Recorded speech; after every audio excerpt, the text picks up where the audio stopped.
Assalamualaikum warahmatullahi wabarakatuh. Kembali lagi kawan di Legenda Catur Dunia.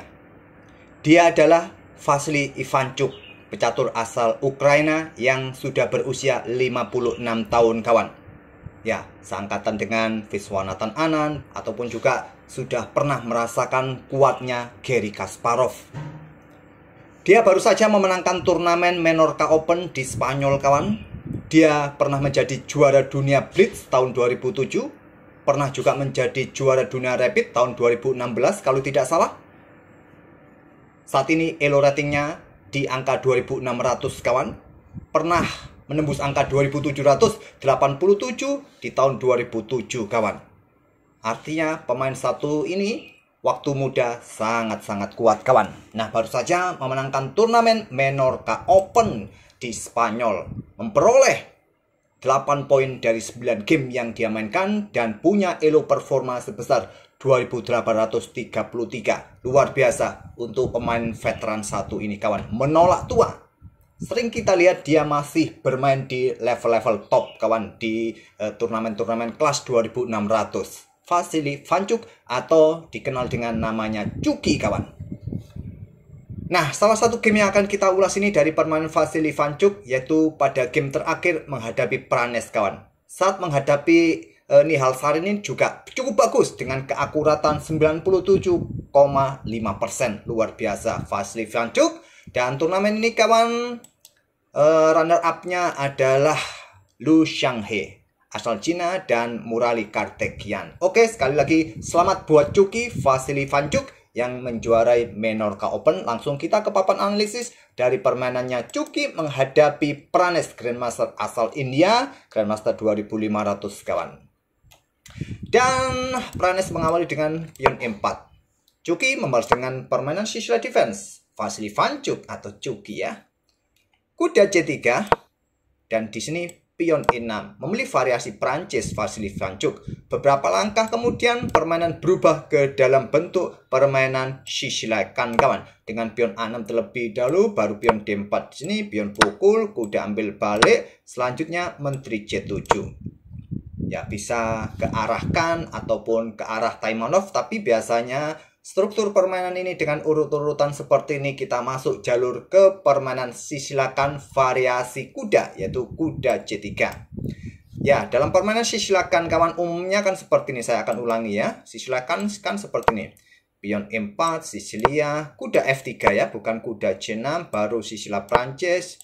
Pion di sini, pukul, kuda ambil balik, langsung pion A6. Ini adalah variasikan yang biasa kalian bisa balas dengan variasi Marok Sibin kawan dengan pion C4 atau variasi modern gajah D3 atau variasi kuda. Nah, tadi kita nampak variasi kuda ya dipilih oleh kedua pemain. Setelah menteri C7 di sini, kita masuk ke permainan sisilakan variasi kuda. Ada gajah D3. Nah, umumnya kuda F6, kuda C6 kawan. Tapi memilih gajah C5, kuda B3, ada dua opsi bagi gajah mundur ke E7 ataupun ke peta A7. Di sini Chucky memilih gajah tarik mundur ke peta E7. Kalau kalian memilih diagonal serang A7 F2, ya menteri ini akan keluar kawan. Coba lihat. Mungkin raja akan digeser. Ini langkah terbaiknya. Oke, pertahankan saja posisi sayap raja terlebih dahulu. Gajah mundur ke peta E7. Menteri putih tetap keluar ke G4. Dan pion G6 merupakan langkah terkuatnya untuk mencegah serangan putih di lajur kini. Tapi Chucky bermain dengan gajah F6 kawan. Untuk lindungi pionnya dan juga melakukan serangan pada kuda J3. Mungkin kalau kita main ya, pertahankan saja kuda ini agar nggak kena skak garbuan di sini kawan. Nah, di sini Pranes memilih gajah F4, membiarkan kombinasi gajah menteri menyerang kuda C3. Dan dengan senang hati Chucky caplok kuda C3 cek. Dan cek lagi kawan.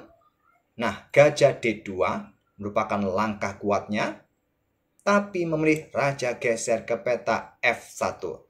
Kalau gajah D2, menteri F6 di sini dilanjut dengan pion F4 kawan dan rokade pendek di langkah berikutnya. Tapi memilih raja F1, menolak untuk rokade kawan. Kemudian Cuki berpikir lama sekali di sini kawan. Vasily Ivanchuk ini berpikir 37 menit. 37 menit untuk mengembangkan kuda C6. Ya, mengembangkan kuda ke C6 merupakan langkah yang natural ya. Langkah yang standar. Tapi begitu lama dia mengambil keputusan ini. Apa yang dia takutkan? Yang dia takutkan mungkin adanya pion ini kawan. Pion ini. Nah, di cut off ini kawan ya. Coba lihat. Engine menyarankan ke sini saja kuda GE7 menyerahkan pion. Ini mirip dalam permainan variasi Winawer dalam pembukaan French defense kawan. Ada benteng menyerahkan pion lagi di sini. Baru kuda caplok pion E5. Tapi tidak dengan pion E5. Memilih dengan langkah gajah D6. Langkah kuat kawan di sini. Untuk mencegah laju pion, mengawasi raja nggak bisa rokade. Kemudian Cuki membalas dengan pion H5, menteri ke G5 untuk mengawasi peta ini masih cukup kuat ya, masih ada 2 kuda, nggak ada skakmat. Dan ada tantangan menteri F6, sebaiknya langsung diterima menteri pukul menteri atau dorong maju pion H4. Tapi memilih geser menteri ke C5, Pranesh, dan sekarang pion E6. Langkah bagus kawan, hentikan laju pion, juga mengawasi gajah. Mungkin ada taktik nanti untuk memaksa menteri ini mundur dengan pion B6. Kuda D2, pion B6. Kalau menteri caplok pion, menteri hitam mendapatkan gajah. Jadi, menteri mundur ke A3 lanjut Pranesh, dan sekarang benteng akan naik ke petak H6. Menyerang gajah petak D6. Ada kuda C4, selanjutnya pion B5 untuk mengusir kuda, tidak lagi menjaga gajah petak C5. Tapi kuda lompat ke B6, ancam benteng. Apa yang harus kalian lakukan di sini kawan? Gajah dalam posisi terancam juga, kalian tidak bisa bergeser benteng ke lajur B karena ada gajah yang mengawasi. Menteri caplok gajah. Menteri pukul menteri terlebih dahulu. Kuda ambil benteng, diambil balik oleh benteng hitam terlebih dahulu ya. Baru putih ambil benteng A8. Artinya Ivanchuk melakukan pengorbanan kualitas perwira kawan. Apa kompensasi yang didapat? Hanya 1 pion. Di sini kuda B4, lanjut Ivanchuk. Coba untuk pressure gajah di sini untuk mendapatkan 1 pion kawan. Dan langkah terkuatnya adalah pion A4 kawan. Mungkin ide melangkah kuda ini juga persiapan dorong maju pion, raja geser, benteng geser, ancam kuda, kuda bisa terjebak. Oleh karena itu, tidak dengan pion A4 Pranesh bermain, memilih dengan kuda C7 skak untuk segera lari kawan agar tidak terjebak. Raja geser ke D8, kuda D5 menantang pertukaran dan memberikan 1 pionnya. Vasily Ivanchuk memilih ambil gajah. Ya terserah kalian ambil kuda, ambil gajah terserah.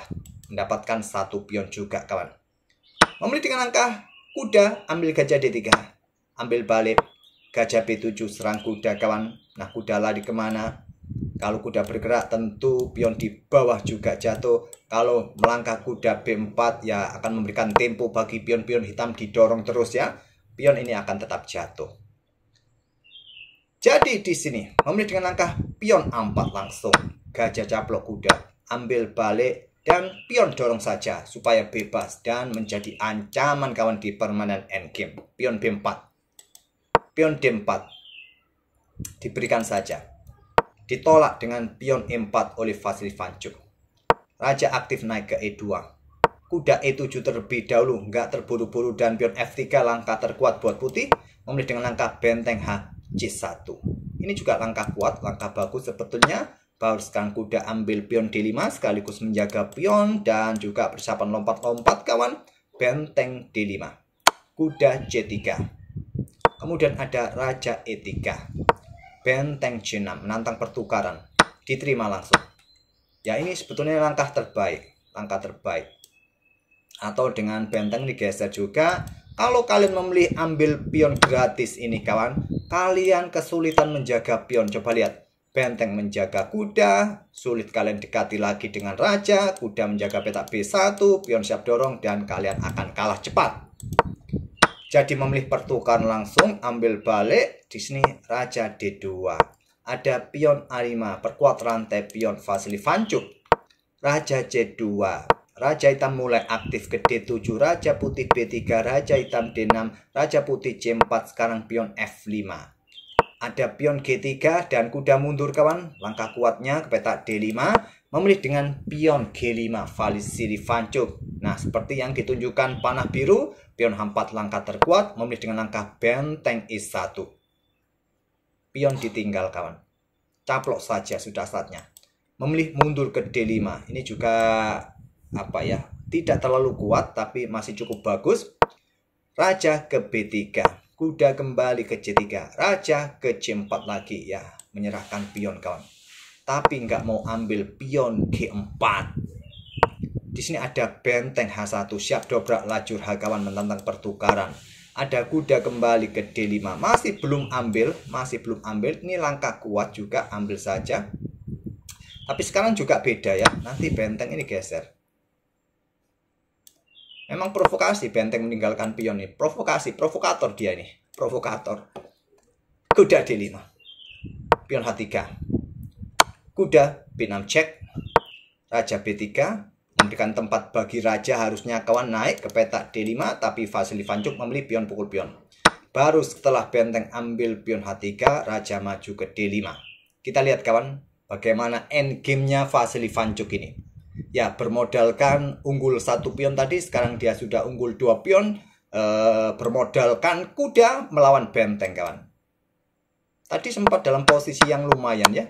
Di posisi mana tadi lumayan sebelum blunder ini ya. Sebelum blunder pion G4 tadi di posisi ini, posisinya lumayan. Ya, kalau tadi ambil pion di sini, mungkin yang ditakutkan dengan benteng di sini ya simple kawan, kuda bisa melakukan skak di sini. Coba lihat. Di sini maka kuda bisa bergerak ke petak D3. Kalau benteng ambil pion sekarang, pion F4 bisa didorong untuk merusak struktur pion yang di sini. Ya, gampang-gampang susah ya. Kontrol waktu dari Vasily Vanchuk pun juga sudah di bawah 1 menit kawan. Nah, dia sekarang kehilangan posisi keunggulannya. Raja D5, benteng ambil pion H5, raja ambil pion D4, nah benteng H6. Kenapa nggak caplok saja? Pion C5. Jadi pin pion terlebih dahulu agar nggak didorong. Di sini raja ke D5 mundur lagi. Nah, benteng F5, kuda C4. Menyerahkan pion kawan, benteng ambil pion cek, blokade dengan kuda, dan pion G4. Lanjut Pranes. Pranes dalam posisi yang lebih bagus sekarang. Pion C5 siap dorong cek, pion G5, pion C4 cek. Nah, raja B2, langkah kuatnya kawan. Memilih dengan raja C2. Apa sih yang menjadi pembeda? Apa yang menjadi pembeda di sini? Nanti diikuti benteng F8.